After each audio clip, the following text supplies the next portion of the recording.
Hello everyone, I'm here with another tutorial. So this is what I have for you today. This is it. You can make this stream at the comfort of your home in front of a good Netflix movie, and you don't need to spend thousands of naira or dollars, let me say, to buy this. You can do it at your home and it's very easy. So I'm going to show you. So for this, you first of all need a tambour frame. You're going to need your tool or your net or your mesh, depending on what is called in your area. You're going to need your needle and your thread.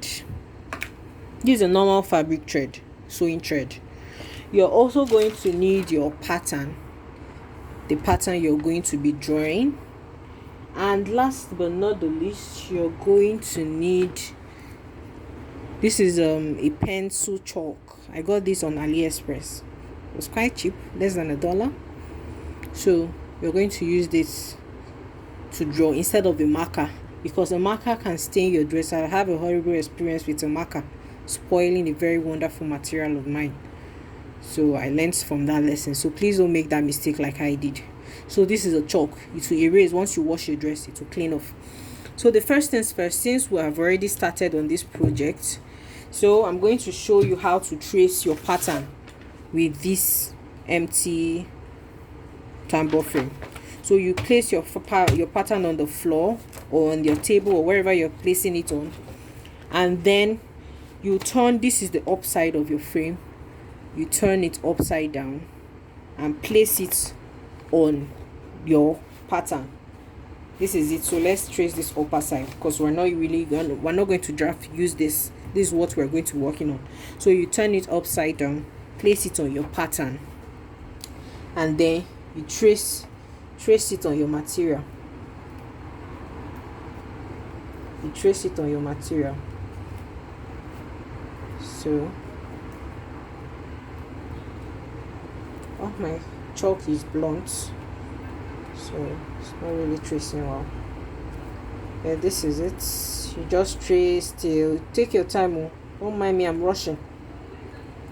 Just take your time so that you get it accurately and it will not dance like mine.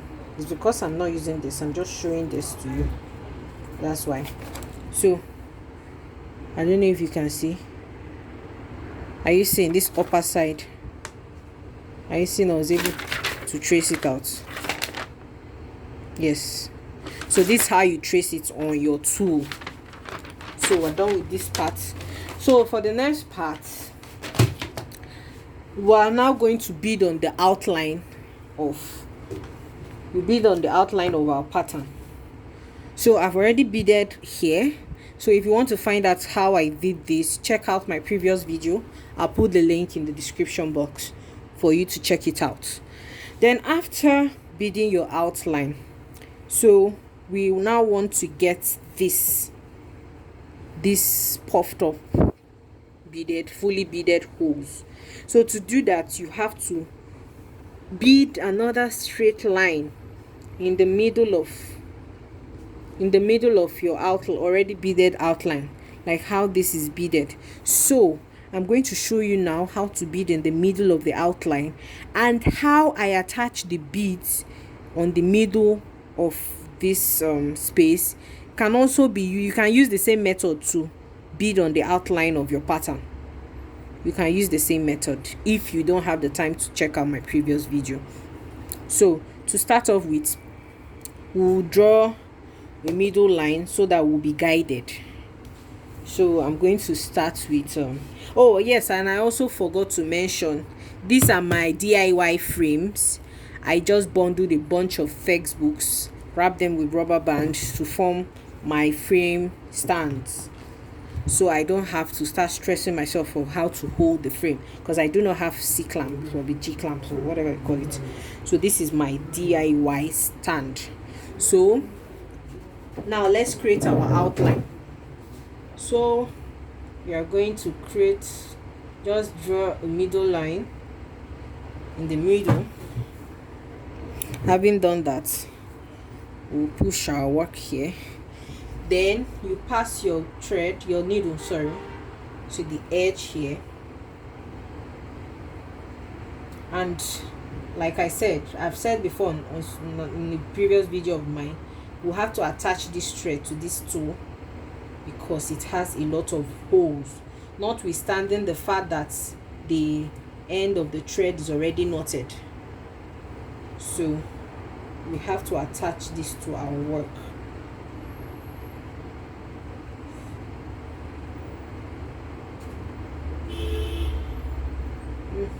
My thread got knotted here, so just triple tie it here and cut off that piece.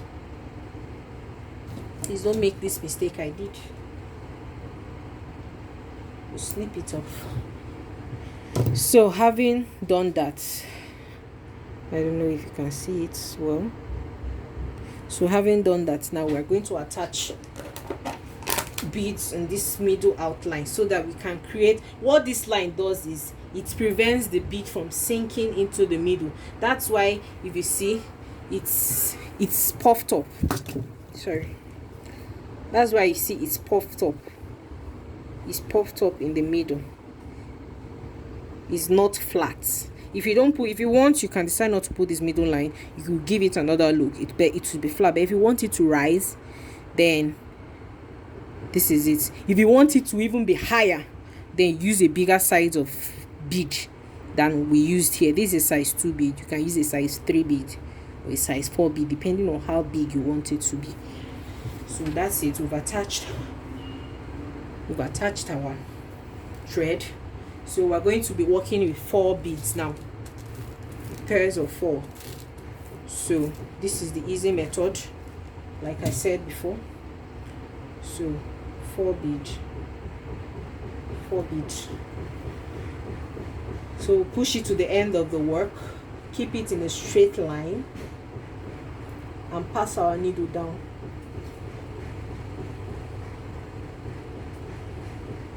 Keep it in a straight line, pass our needle down.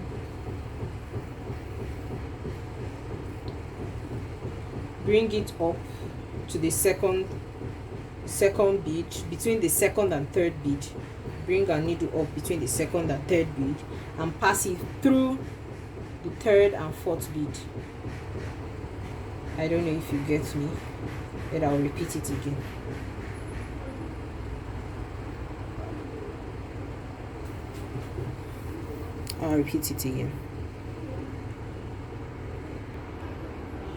So we'll repeat that again. We'll pick up 4 beads.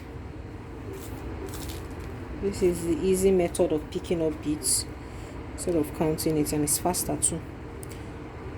So this is 4. Put the excess back down.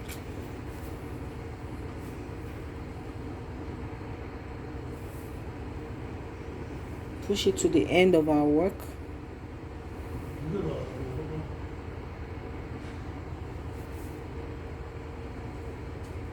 Then pass your needle to the end, bring it up between, pass your needle to the end and bring it up between the second and third bead.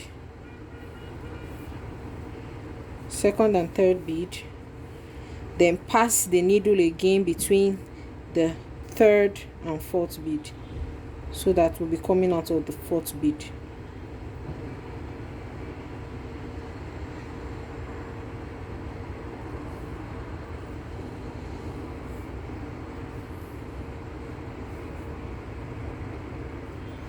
So that's it. We're going to continue till we get to the end here. So we're done lining, or we're done beading on our outline. So the next step now is to show you how to peel up the middle. So as usual, you knot your thread and anchor it to your tambour frame. So to anchor it to our tambour frame, we'll start from the edge here.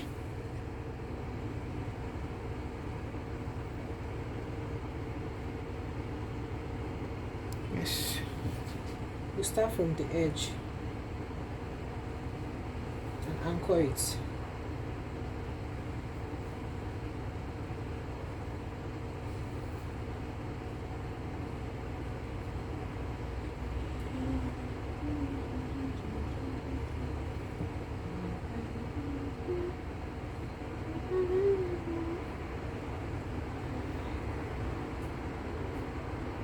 So we have anchored our thread, and now we're going to be attaching the thread slantwise on our frame to fill up the middle here. So there's no requisite number of beads. You just put on beads and then push it down and see how many will fit in. As you can see, there's still space here, so I'll put in about, let's say, one. Let me try 2 beads.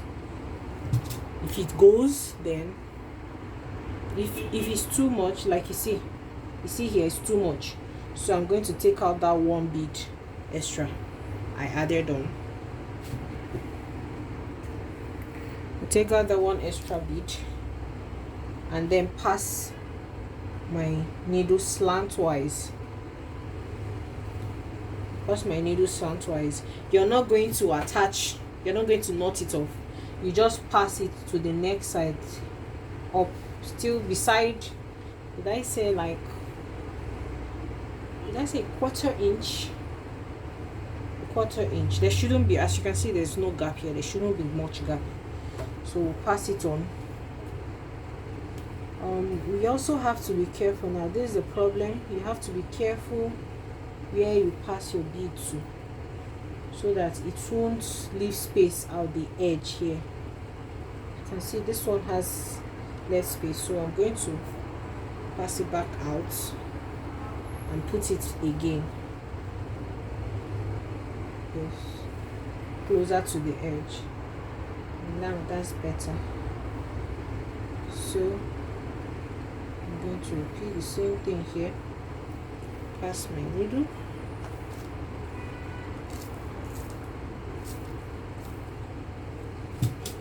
pick up some beads and check if it would fill up that space. As you can see, it wasn't able to fill it up.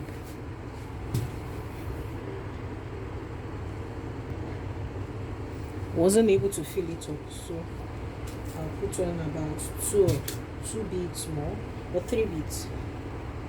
I'll check. It's too long, so I'll take out 1 bead. So that's it. You just have to gauge what will fill it up and then pass it inside. So as you continue covering it, that's how we're going to go to get to the end until we finish up everywhere here. So that's it. Pick up about 2 beads more. Yes.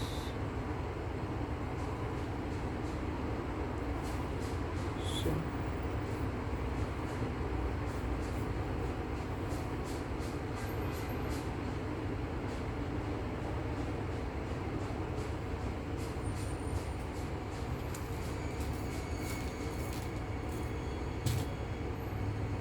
that's it.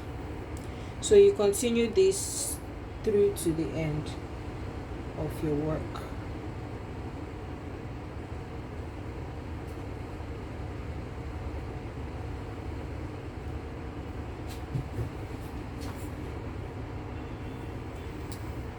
So let me quickly finish this. Okay, that's it, guys. Thank you for watching. Please don't forget to subscribe to my channel, like my video. Like this video is all the support I need to continue to make these videos for you. Thank you very much. Bye.